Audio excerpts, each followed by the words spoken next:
गंगा पुत्र, गंगा पुत्र। मेरे शस्त्र ना उठाने के दिए गए वचन को मेरी दुर्बलता मत समझना। स्मरण रखिए कि समय के साथ वचन के अर्थ का उत्थान ना होना धर्म नहीं, अधर्म होता है। मैं केवल अपने कर्तव्य का पालन कर रहा हूं वासुदेव, और ऐसा करने से मुझे कोई नहीं रोक सकता। गंगा पुत्र देवव्रत, मैं इस समय ना मनुष्य वासुदेव हूं, ना ही मैं यदुवंशी कृष्ण हूं। मैं इस समय केवल गुरु श्रेष्ठ हूं। मैं ही सत्य हूं, मैं ही ज्ञान और मैं ही न्याय हूं। गंगा पुत्र, इस महायुद्ध का आवाहन और इस युद्ध में आपकी उपस्थिति मेरे निर्णय से है। गंगा पुत्र, आपका जीवन मेरे निर्णय, मेरी इच्छा से था, और अब आपकी मृत्यु मेरे अधीन है। मैं पर ब्रह्म हूं, जिस पर कोई बंधन नहीं। गंगा पुत्र, ना ही युद्ध के नियमों का और ना ही किसी प्रकार के वचनों का। आपके अंत के लिए शस्त्र ना उठाने की प्रतिज्ञा को तोड़कर मैं आपका वध करूंगा। गंगा पुत्र, धर्म स्थापना के मार्ग पर आगे बढ़िए वासुदेव। अंत कर दीजिए मेरे इस जीवन का। मैं स्वयं को आपको समर्पित करता हूं।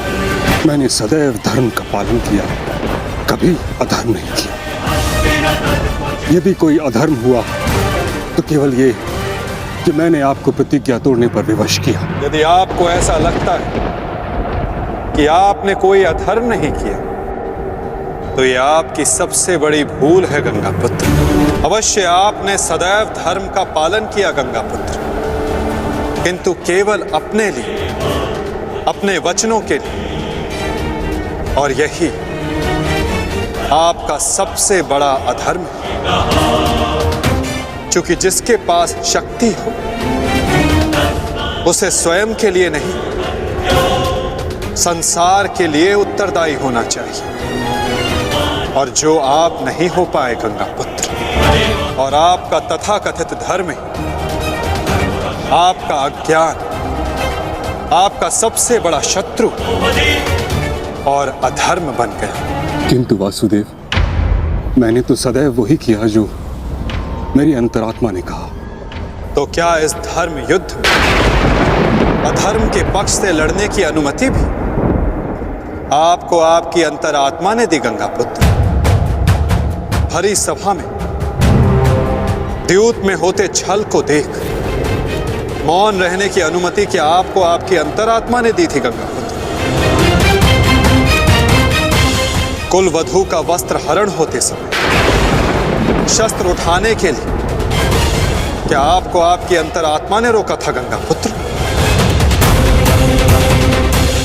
हस्तिनापुर की सुरक्षा के लिए आपने इतिहास की सबसे भीषण प्रतिज्ञा ली। गंगा पुत्र, परंतु आप हस्तिनापुर का अर्थ ही अनुचित समझ बैठे। आपने सिंहासन को हस्तिनापुर समझ लिया। और देखिए, उसी भूल का, उसी अधर्म का परिणाम है ये महाविनाश। गंगा पुत्र, आपने हस्तिनापुर के सिंहासन का त्याग नहीं, आपने संसार के प्रति अपने कर्तव्यों का त्याग किया था। गंगा पुत्र, और यही आपका सबसे बड़ा अधर्म था। परिवर्तन ही संसार का नियम है। गंगा पुत्र, और संसार के कल्याण और उत्थान के लिए ऋतुएं भी स्वयं को परिवर्तित करती हैं। परंतु आपने परिवर्तन को नहीं स्वीकारा। जो स्थिर हो जाए वो मनुष्य नहीं, पाषाण है। और जो अपने विचार को कभी बदले नहीं, वो मानवता का शमशान है। गंगा पुत्र, अपने कर्म के प्रति सजग ना रहना सबसे बड़ा अधर्म होता जो आपने किया। गंगा पुत्र, और यही इस महायुद्ध, इस महाभारत के होने का कारण बना। प्रभु, मेरा मार्ग दर्शन कीजिए। आपका कर्तव्य यह है गंगा पुत्र कि आप अपने शस्त्र को त्याग कर, अपने जीवन का बलिदान देकर इस अधर्म को रोकें। ठीक कहा वासुदेव। कदाचित मेरा अंत ही इस समस्या का समाधान है। आज जबकि मुझे अपनी भूल का भान हो गया है, मैं अपना प्रारब्ध स्वीकार करने के लिए तैयार हूं। चक्र का संधान कीजिए वासुदेव, और मुझे मृत्यु का सौभाग्य देने की कृपा कीजिए। ठीक है, यदि आपकी इच्छा ये मृत्यु पाने की है तो मैं अपनी प्रतिज्ञा को तोड़कर तुम्हें मुक्त करता हूं गंगा पुत्र। माधव, आपने इस धर्म युद्ध का बीड़ा उठाया है, वचन तोड़कर उसे कलंकित मत कीजिए। मैं नहीं चाहता कि आप पर कोई उंगली उठे। नहीं पार्थ, मेरी प्रतिज्ञा टूटने की अपेक्षा से अधिक महत्वपूर्ण धर्म की स्थापना है। आपने ही भारभृग को वीर गति दी है माधव, ताकि इस युद्ध से जुड़ी प्रतिज्ञाएं, वचन और प्रारब्ध भंग ना हो सके। तो क्या आप स्वयं इसे तोड़ देंगे?